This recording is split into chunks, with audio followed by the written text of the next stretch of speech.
University of Engineering and Management, Kolkata. Today, we'd like to welcome Dr. Prem Kumar Agarwal. He was a former civil judge and judicial magistrate. Currently, he is working as an associate professor and HOD of the law department at Hooghly Mohsin College. Sir, it is a heartfelt welcome to you on behalf of UEM family. Now I would hand over the session to you, sir, so that you can enlighten us with your precious thoughts. Now, I remember some very close moments which I spent with Professor N.R. Madhav Menon in NUJS as one of the founder faculties. Now, Professor Menon used to say something about law in a very unique way. He used to say, quote unquote, law is the master science of all sciences. Now, Shambhu was trying to hint at that in a different way. Now, let me try and explain this in a layman's language. If you remember, one of our cricketer got fined in the Auckland airport because his shoes were dirty. And he was fined because there was some law, some rule behind it. Now, so that one simple rule speaks volumes about the country New Zealand. And therefore, if you want to know about a country, about its public health system, about its hygiene system, about its socio-legal things, the best way to know it in a very authentic and a short way, in a very short span of time, is to study the law of that country.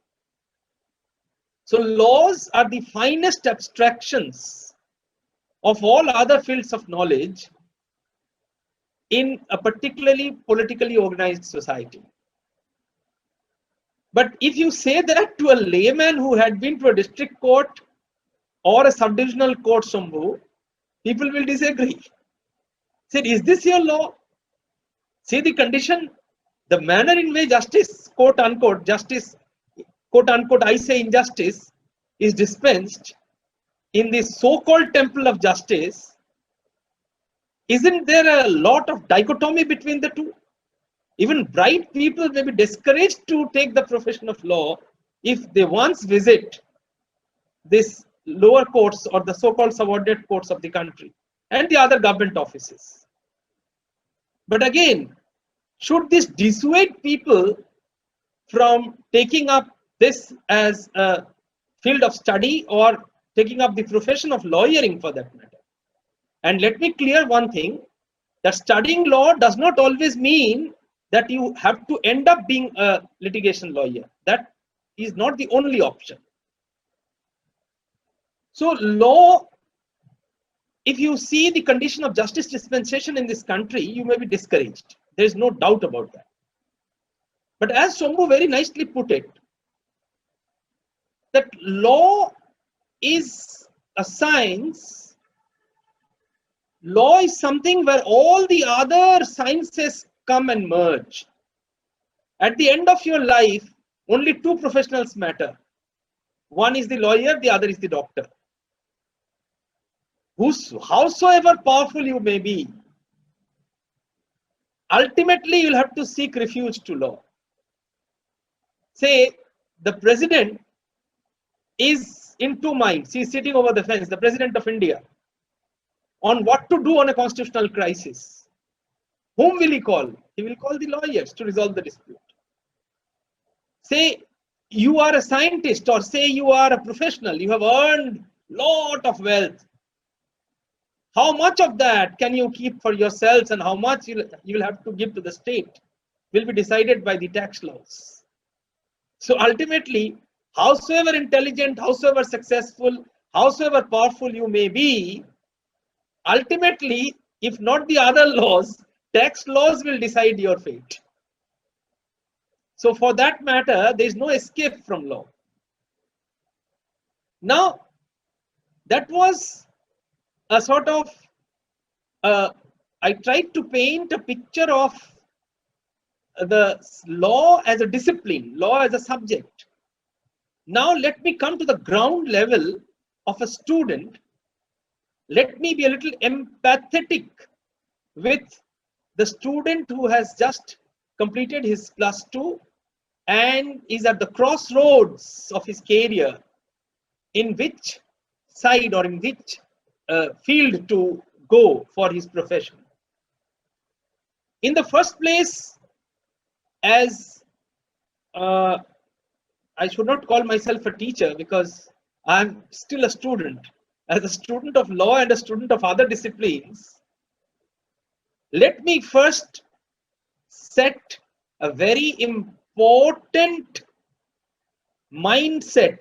Let me dismantle the mindset of many of us that while choosing the area of one's career, one should always look at successful people of that area, or how much wealth can be earned, how much fame can be earned in that area.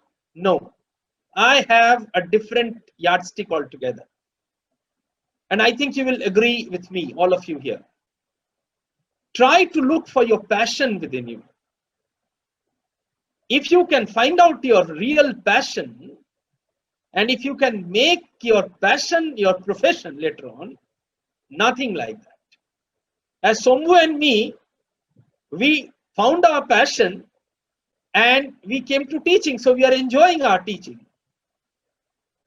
Listen, my young friends, as Sombu was saying, if you run after your passion and skill, money will start chasing you.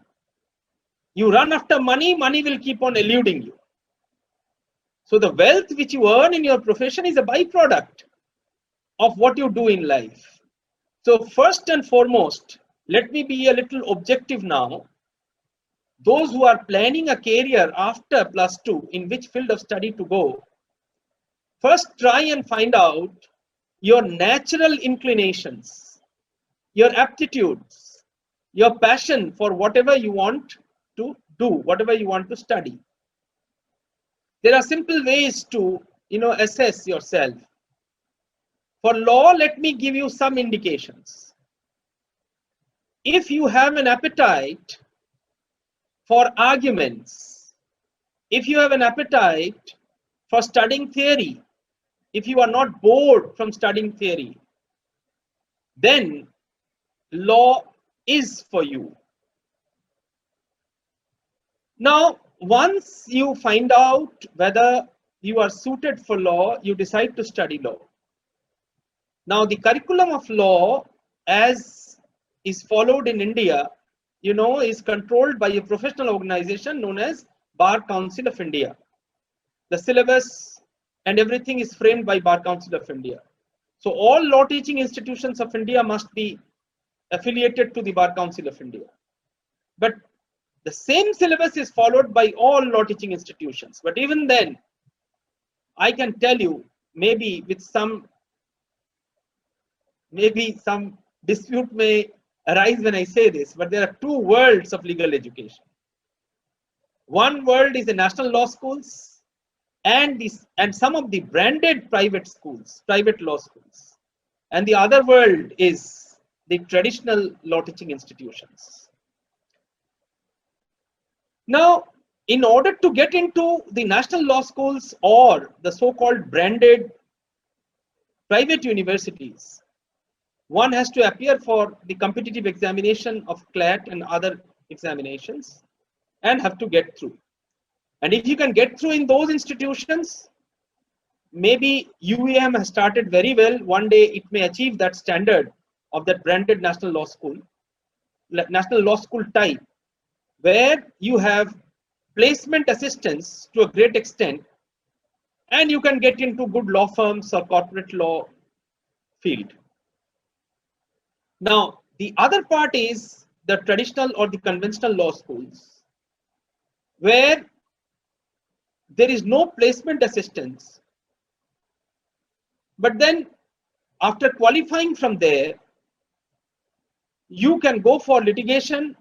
You can go for national law schools also, but most of the people, they go for placements from the campus for the corporate jobs. And we have now plethora of jobs in the government sector, in the public sector. And they are also very lucrative. The judicial service, the law officer service, the prosecution service, the banking law officer service, the SEBI law officer, RBI law officer, there are plenty of opportunities.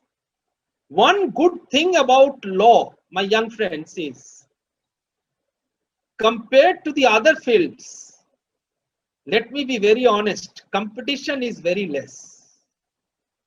If you compare law to the field of engineering or medicine, you will be amazed to know that the competition in the field of law for sincere students is 1 by 100 compared to IITs, IIMs and the medical schools. So maybe you are the lucky ones, the few generations after this, because maybe later on many bright people may be opting for law. So now the situation is that anyone after +2 opting for a 5 years integrated law course, if he is a little sincere in his studies, if he is a little focused, disciplined, having perseverance, your competition to get into the judicial service, or for that matter other government jobs, or even if you practice as a litigating lawyer, or if you have an appetite for the corporate jobs, your competition compared to other fields or other professions is very less.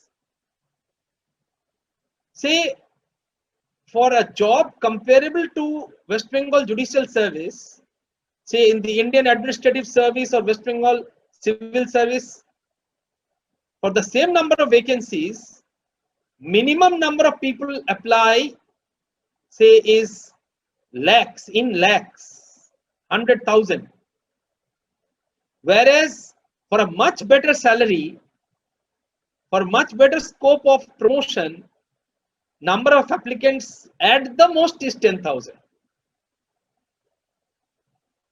And out of 10,000, 7,000 people just go and sit for the examination.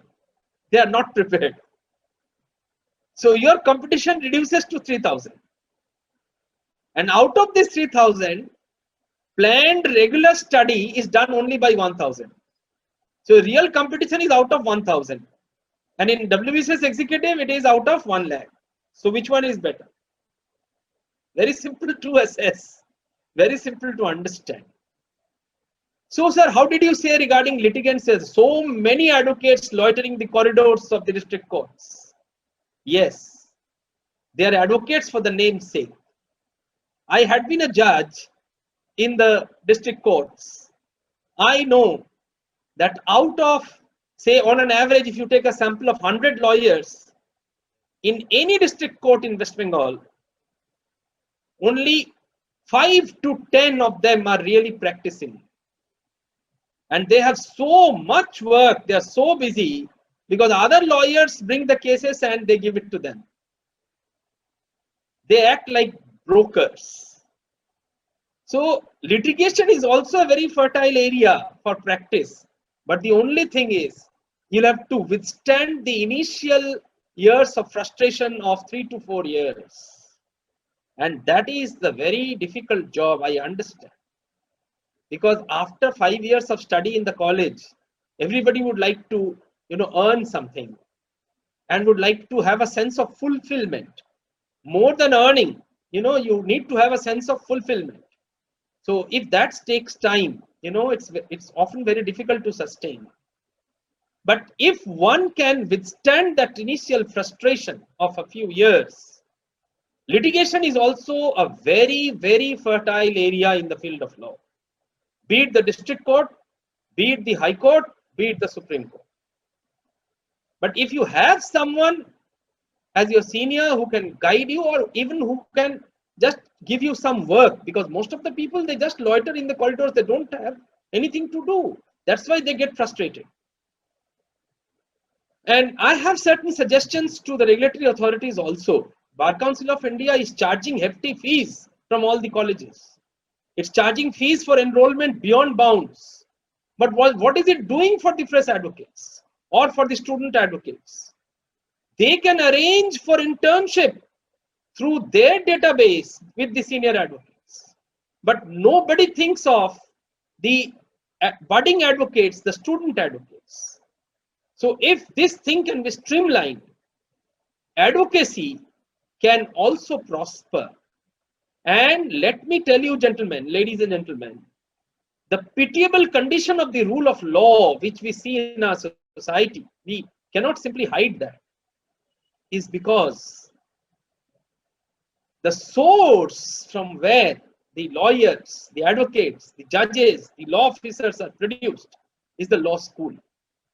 So if we do not have proper infrastructure, if we are not serious about legal education, we can never be sincere about the rule of law in the society. So rule of law can be restored. We can have a rule of law society only when the law teaching institutions are strengthened, and from there sincere law professionals, be they advocates, be they judges, be they law officers, be they other professionals of law, who are nourished, from the law schools. So the young friends who have made up their minds to study law, University of Engineering and Management has a law department which is very well equipped with all the modern resources, including a very well equipped moot court room, very rich library, very vibrant and energetic law teachers, many of whom I personally know, and they are trying to match up with the national law schools of the country. Because UEM has got its own pedigree in the field of knowledge. IEM is actually the first private engineering college we all know, and it is still, I presume, the best in Eastern India. And the same philosophy has gone into building up this law department. So I am confident that this brand will one day blossom like the national law schools or the other private law teaching institutions. So if you have made up your mind to study law, UEM is definitely a good choice as a private law university. I think I should end here because more of interactive session would be more meaningful. Okay, thank you. Thank you for the opportunity.